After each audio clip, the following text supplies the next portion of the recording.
Orbits बोला जाता है। और इलेक्ट्रॉन्स जितने भी है वो सब इनके चारों तरफ रिवॉल्व करते हैं। आया समझ में?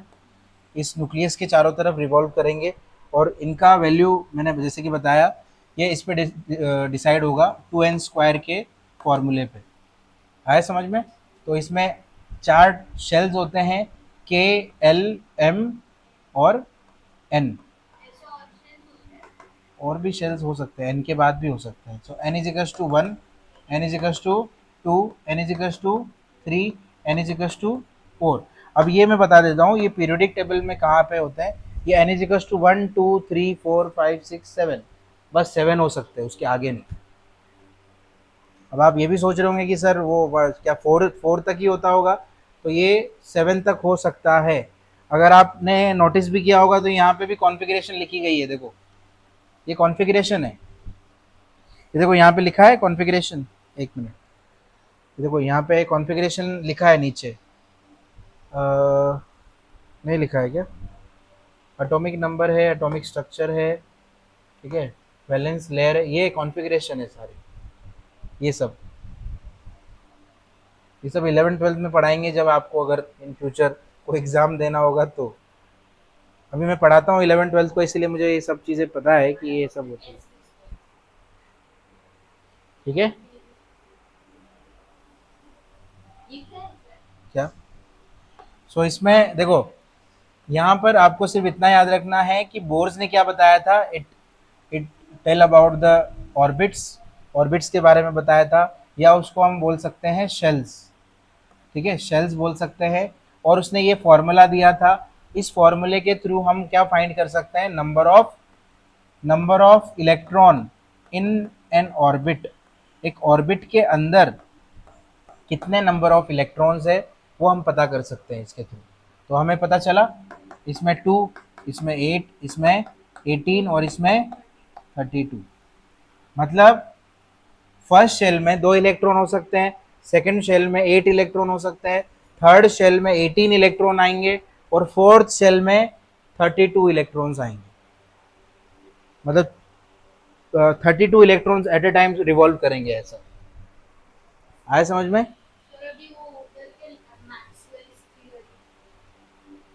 मैक्सवेल्स थ्योरी वो सिर्फ लिखा हुआ है, लेकिन बोर्स, मैं अभी बोर्स के बारे में बता रहा हूँ। हाँ वो रहेगी आगे, पर अभी आपको सिर्फ बोर्स के बारे में पढ़ना है। ओके, सो आपको समझ में आ रहा है? इसमें बोर्स ने और भी थ्योरी, मतलब और भी कुछ डिटेलिंग के बारे में बताया था, जैसे कि जो इलेक्ट्रॉन्स है वो जंप कर सकते हैं by gaining some energy. Electron एक ऑर्बिट से दूसरी ऑर्बिट पे या एक शेल से एक ट्रांजिशन स्टेट से दूसरी ट्रांजिशन स्टेट में जा सकते हैं। फॉर एग्जांपल जैसे N1 है, N2 है, ठीक है, ये N1 एक एनर्जी स्टेट है, ये दूसरी एनर्जी स्टेट है। अगर ये इलेक्ट्रॉन यहाँ से यहाँ जंप करेगा और रिटर्न आएगा तो कलर प्रोड्यूस होंगे, जैसे कि। और जितनी भी आपको पता होगा इलेक्ट्रोमैग्नेटिज्म या जितना भी, जैसे कि माइक्रोवेव चलती है, माइक्रोवेव सुना है आपने? माइक्रोवेव, रेडियो चलता है, आपके रेडियो सिग्नल्स आते हैं। फिर इसके अलावा ये क्या बोलते हैं, ये पैनल चल रहा है। तो ये सब इस थ्योरी की वजह से चल रहा है, क्योंकि जब इलेक्ट्रॉन नीचे आते हैं रिटर्न, तो वो कुछ रेडिएशंस इमिट करते हैं इलेक्ट्रॉन्स। तो वो रेडिएशंस क्या क्या होती है, वो यूवी रेज होती है, आईआर रेज होती है, इंफ्रा रे, फिर वो क्या क्या रहता है, माइक्रोवेव होती है, फिर वो एक्स रे रहती है, गामा रे रहती है। गामा रे तो यहीं पे आ जाती है, लेकिन एक्स रे, उसके अलावा रेडियो वेव, रेडियो वेव में एफएम, एएम, ये सब होता है। तो ये सब सिर्फ मैं थोड़ा ही बता रहा हूँ, ज़्यादा डिटेलिंग में नहीं जा रहा हूँ। एफएम मतलब, एफएम सुना है? एफएम, अरे एफएम तो सुना होगा आपने, वो रेडियो, एफएम रेडियो, वही। तो ये सब इसकी वजह, इलेक्ट्रॉन की वजह से ये सब है। एक इलेक्ट्रॉन ये सारी चीज़ों को मॉनिटर करता है, ये रेडिएशंस की वजह से चलते हैं सब कुछ। अब आप बोलोगे सर माइक्रोवेव में तो आग वाग जलती होगी तभी गर्म होता है। माइक्रोवेव इसके जैसा गर्म नहीं करता है, वो प्लास्टिक की चीज़ भी रखोगे तो वो गर्म नहीं होती है उसमें। उसमें लोहे की चीज़ नहीं रख सकते माइक्रोवेव में। क्योंकि वो माइक्रोवेव लोहे को हीट नहीं करता, वो पानी को हीट करता है, उसके अंदर जो पानी है, लिक्विड को। लिक्विड के अंदर जो इलेक्ट्रॉन्स होते हैं वो उसको टारगेट करता है बस। वो ऐसा गैस के ऊपर जैसे गर्म करते हैं वैसे गर्म नहीं करता है। आए समझ में? तो ये सारे इलेक्ट्रॉनिक थ्योरी है, वो सब आप 11th में पढ़ोगे, बस मैंने आपको बता दिया इस तरीके से वर्क होता है, ठीक है। सो इसमें कुछ पॉइंट्स लिखे हुए हैं, मैं एक एक करके बता देता हूँ। फर्स्ट पॉइंट है, फर्स्ट पॉइंट कहाँ लिखा है, हाँ ये रहा। An atom is made up of 3 kinds of particles called electron, proton and neutron, वो तो आपको पता है। सेकेंड पॉइंट है electrons are negatively charge, protons are, अरे ये क्या लिखा है इसमें, protons are positively charge and neutrons are neutral, वो तो ऑलरेडी बता दिया। And they have no electric charge, electron का कोई इलेक्ट्रिक चार्ज नहीं होता है। Protons and neutrons are present in within the nucleus due to the presence of proton the nucleus, वो सब ये इसने क्या बता दिया ऑलरेडी मैंने ये सब।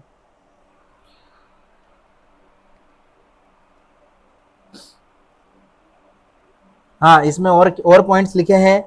The electrons revolve around the nucleus in the fix orbit, आया समझ में, is called energy levels of और शेल्स। इनको क्या बोला जाता है, या तो ऑर्बिट बोला जाता है या फिर शेल्स बोला जाता है, ठीक है, okay. And it is represented as K L M N O भी कर सकते हैं इसको, ओ पी, आगे भी जा सकते हो। N is equals to 5, N is equals to 6, मैंने बोला 7 तक हो सकता है, ओके। एंड इनके वैल्यूज क्या क्या होंगे मैंने आपको बता दिया, जैसे कि 5 6 तक हो सकता है, फिर आप उसके अकॉर्डिंग वैल्यूज निकाल लेना, ठीक है, ओके। आगे देखो, the energy levels has the fixed amount of energy, the orbit nearest the nucleus has the minimum energy, whereas the orbit the farthest from the nucleus has the highest energy। जो जिस जो electron सबसे दूर होता है उसमें सबसे ज़्यादा एनर्जी होती है।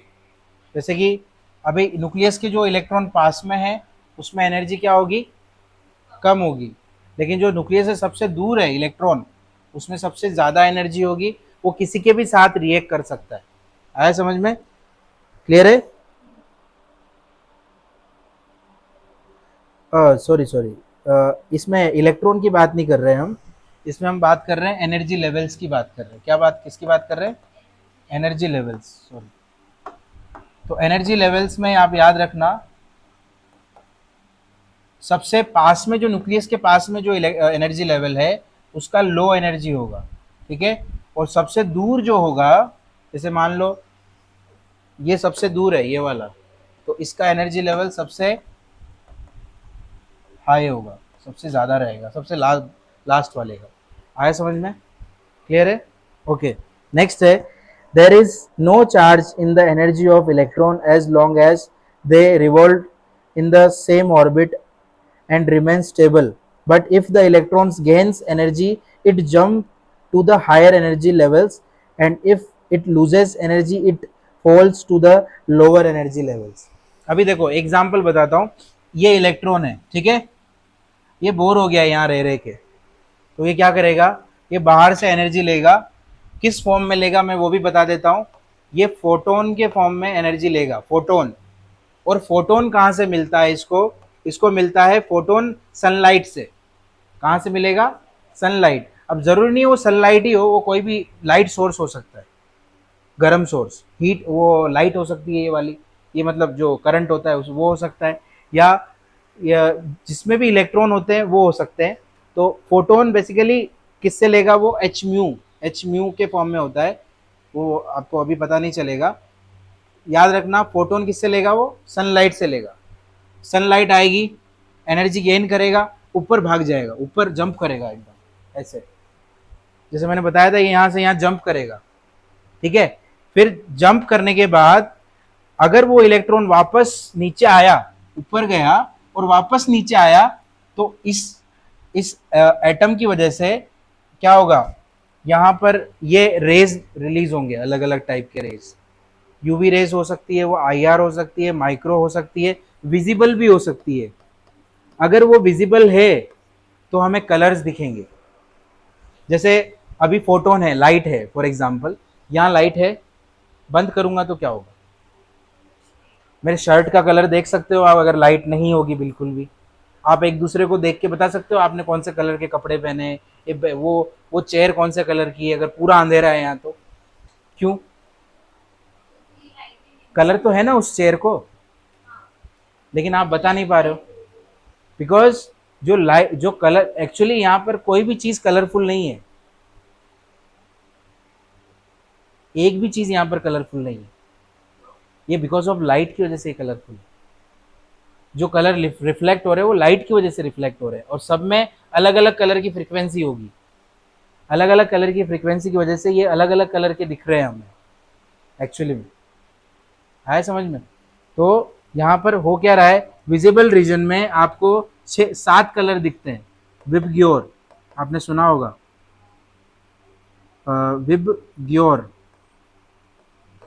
7 कलर्स दिखते हैं। Violet, indigo, blue, green, orange, yellow and red. Yellow, orange, red, sorry उल्टा लिख दिया, ये यहाँ पे थोड़ा चेंज है, ये होगा येलो, ऑरेंज और रेड। ठीक है, विबग्योर। सो ये सारे कलर्स तभी दिखेंगे जब ये इलेक्ट्रॉन ऊपर जंप करेगा और वापस रिटर्न आएगा नीचे, तभी जाके। आया समझ में? तभी दिखेगा ये लाइट। और वो कब होगा? जब फोटोन इसके ऊपर आके बम्बार्ड होगा, मतलब उसके ऊपर आके टिकेगा ऐसे। ये लाइट बंद कर देंगे, अब ये लाइट ऑन करने की वजह से इलेक्ट्रॉन क्या हो रहे हैं, जंप कर रहे हैं इधर उधर। और जैसे लाइट बंद, इलेक्ट्रॉन चुपचाप बैठेंगे। ठीक है, लाइट चालू, वापस जंप करना चालू। इसमें इलेक्ट्रॉन पास हो रहे हैं, पता है आपको? अरे वो करंट पास हो रहा है, इलेक्ट्रॉन पास हो रहे हैं। आपको पता होगा इलेक्ट्रिसिटी क्या होती है? Flow of current. करंट जब फ्लो करता है तब इलेक्ट्रॉन भी फ्लो करते हैं। तो इलेक्ट्रॉन इनडायरेक्टली जंप करते हैं एनर्जी स्टेट्स में, लोअर एनर्जी स्टेट से हायर एनर्जी स्टेट में जंप करते हैं। अब एक चीज याद रखना, जब वो गेन करेंगे, ये बोर्स ने बताया था, जब वो फोटोन एनर्जी गेन करेंगे, फोटोन का मतलब क्या? एनर्जी। जब वो एनर्जी गेन करेंगे तो वो जंप करके ऊपर की स्टेट में चले जाएंगे, यहाँ से लोअर एनर्जी स्टेट से हायर पे चले जाएंगे। और वो जब लूज करेंगे एनर्जी, याद रखना लॉस करेंगे, लॉस ऑफ एनर्जी, तो क्या होगा? इट विल जंप फ्रॉम, ये क्या होगा, जंप नहीं लिखेंगे इसको, क्या लिखेंगे? Fall down. It will fall down from higher energy state to lower energy state, नीचे गिर जाएंगे ऐसे। ठीक है, आया समझ में? ये जब एनर्जी लॉस करते हैं तो गिरते हैं नीचे, और जब ये एनर्जी गेन करते हैं तो ये ऊपर जंप करते हैं। ठीक है, और दोनों केसेस में क्या होती है यहाँ पर, एक टाइम पे एब्जॉर्प्शन होता है, इसको एब्जॉर्प्शन बोलते हैं। एब्जॉर्प्शन स्पेक्ट्रा एक्चुअली बोला जाता है, और ये इमिशन स्पेक्ट्रा इमिट करते हैं इस टाइम पे। ये सारे अलग अलग जो रेज है उनको इमिट किया जाता है या इमिट हो जाता है उससे, ये अलग अलग रेज। ठीक है, नेक्स्ट है last point, the mass of an atom is almost entirely due to the nucleus. वो तो ऑलरेडी मैंने बता दिया। जो मास है वो किसकी वजह से होता है? एटम का, बिकॉज ऑफ न्यूक्लियस। और इलेक्ट्रॉन का जो मास है वो निग्लिजिबल होता है। इलेक्ट्रॉन का मास क्या होता है? It is negligible. क्यों निग्लिजिबल है? बिकॉज आपने देखा होगा अभी इलेक्ट्रॉन का मास कितना है, देखा था ना यहाँ पे, कितना है इलेक्ट्रॉन का मास? मास ऑफ इलेक्ट्रॉन है, देखो, मतलब 9.1 के आगे आप लगा दो कितने जीरोस? 31 जीरोस। 31 जीरोस इधर लगाओगे, इधर पॉइंट के आगे, तो उसका मास होगा। वो कुछ मास है क्या इसका? अगर इसके हिसाब से जोड़ा जाए तो 0.000000 ऐसे 31 जीरोस लगाओगे तब जाके इलेक्ट्रॉन का मास आएगा। समझ आया? तो इलेक्ट्रॉन का मास निग्लिजिबल होता है एज कंपेयर टू न्यूक्लियस के मास से। ठीक है, कितना टाइम हमने लेक्चर कब चालू किया था? 5 बजे। ठीक है, हो गया फिर। ठीक है, बाकी नेक्स्ट लेक्चर में करेंगे। लेकिन घर पे पढ़ के आओ, ये ई बुक डाउनलोड करो, आपके पास होगा ना पीडीएफ।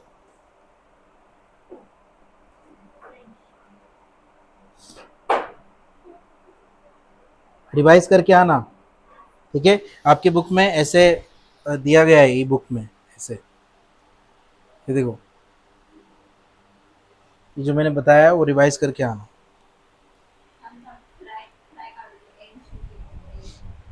अब आगे टॉपिक दिए हैं, एटॉमिक नंबर, मास नंबर, वो ऑलरेडी मैंने बता दिए। ये एक्स का मीनिंग बताया था यहाँ पे मैंने।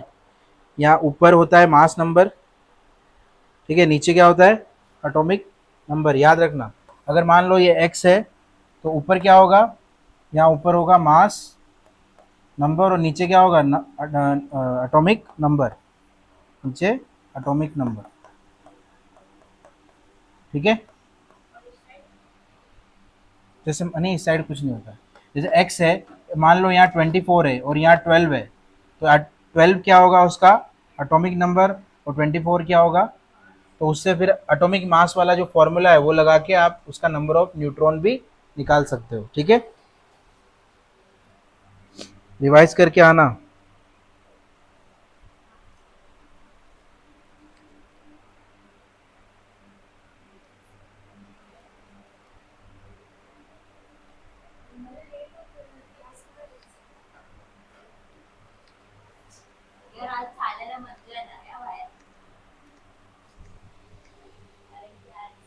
आज मौसम अलग हो रहा है थोड़ा सा, मतलब हवा चल रही है ना। हम्म, मराठी में बोल भी सकता हूँ ऐसे ही। हाँ, टूटी फूटी समझ लो।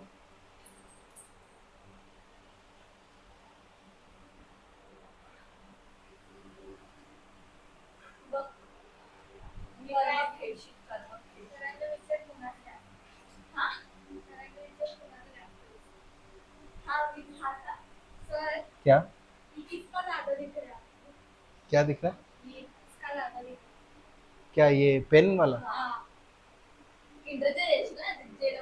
अरे मुझे क्या ऐसे।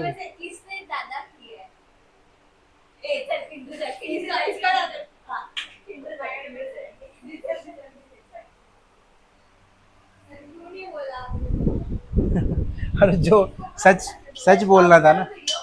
हाँ, कर दो।